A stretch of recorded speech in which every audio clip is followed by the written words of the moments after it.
Last Sunday, WWE held Hell in a Cell, one of their most violent events of the year. There were some high expectations from this year's card, so let's check out if WWE delivered a quality show or they missed the mark again. The kickoff match was quite fun. The crowd was really hot for everyone involved, and the action was really entertaining almost from the get-go. Aiden English was a standout performer, hitting many big moves and getting several near falls.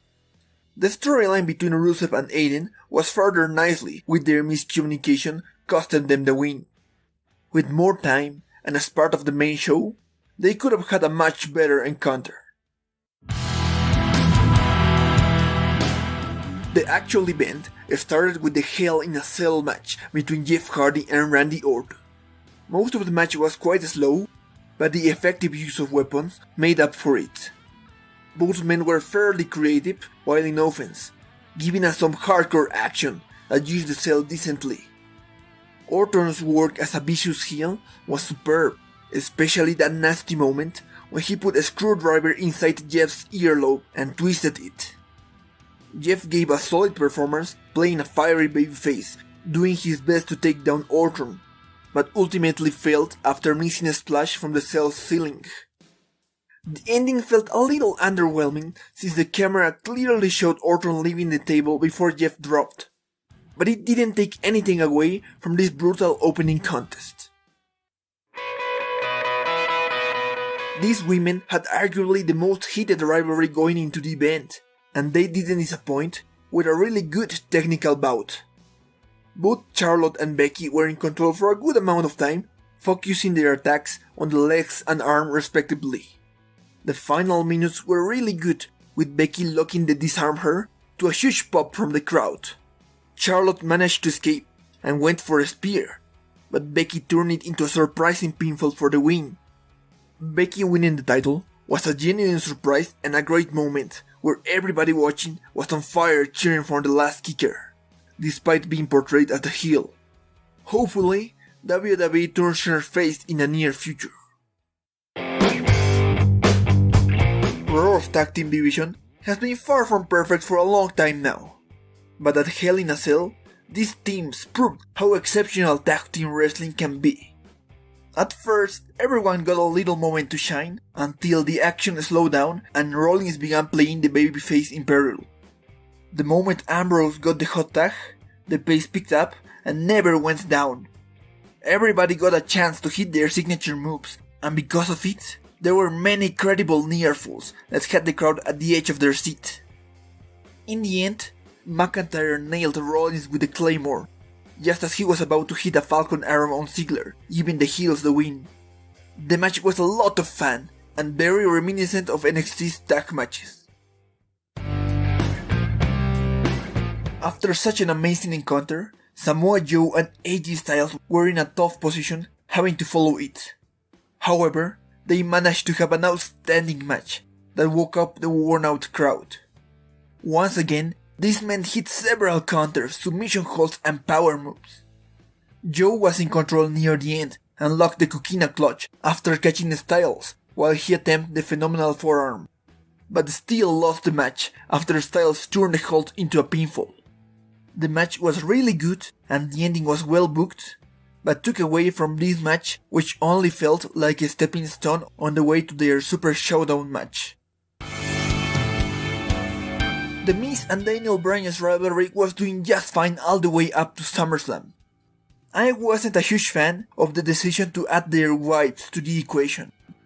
Their TV segments were still solid, but having a mixed tag match at the event felt unnecessary. The encounter ended up being alright. Bryan and Miz carried most of the action with their signature offense, and the moment Brie and Maryse entered, they did a passable job.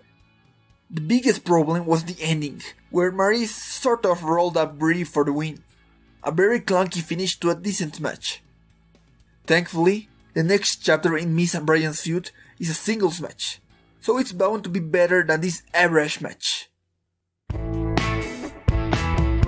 At SummerSlam, Ronda Rousey annihilated Alexa Bliss in less than 5 minutes to win the belt.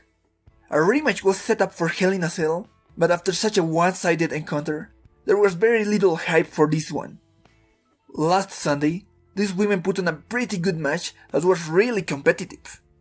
Bliss focused her offense on Ronda's ribs, which were a major part of the story in previous weeks, and Ronda showcased some really good selling. Alicia, Mickie and Natalya were also part of the match, but never hogged the spotlight. This bout was a pleasant surprise, with some entertaining moments, great face expressions, and arguably the best singles performance by both women. The final match of the night was the Hell in a Cell match between Roman and Braun. From the get-go, they used several signature moves and weapons, including chairs, candlesticks, and the cell itself. There was a moment where Mick Foley accidentally counted a pinfall on Roman, but it didn't end the match. After hitting a spear into a table, both men were down for an unrealistic amount of time, allowing their partners to fight around and on top of the cell. Brock Lesnar made a surprise comeback, kicking the cell's door open and hitting an F5 on both Roman and Braun. Up until this point, the action was solid, especially the brawl between Dean, Seth, Drew and Dolph, and Lesnar's appearance was shocking in a good way. But ending a Hell in a Cell match in no contest? That was arguably one of the worst, not only match endings, but also pay-per-view ending they could have possibly booked. What a way to hurt a decent match. The event as a whole was really good.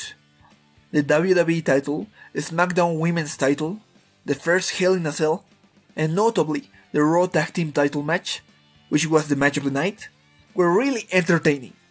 Even the mixed tag team match, which was technically the worst of the night, was decent. The only noticeable problem was the booking of some of the finishes, especially the main event, which was even worse than Nakamura vs Styles at Backlash. Despite this issue, Hell in a Cell 2018 was one of the best events of the main roster this year. Definitely worth watching. That's all for now. Thanks so much for watching. See ya next time.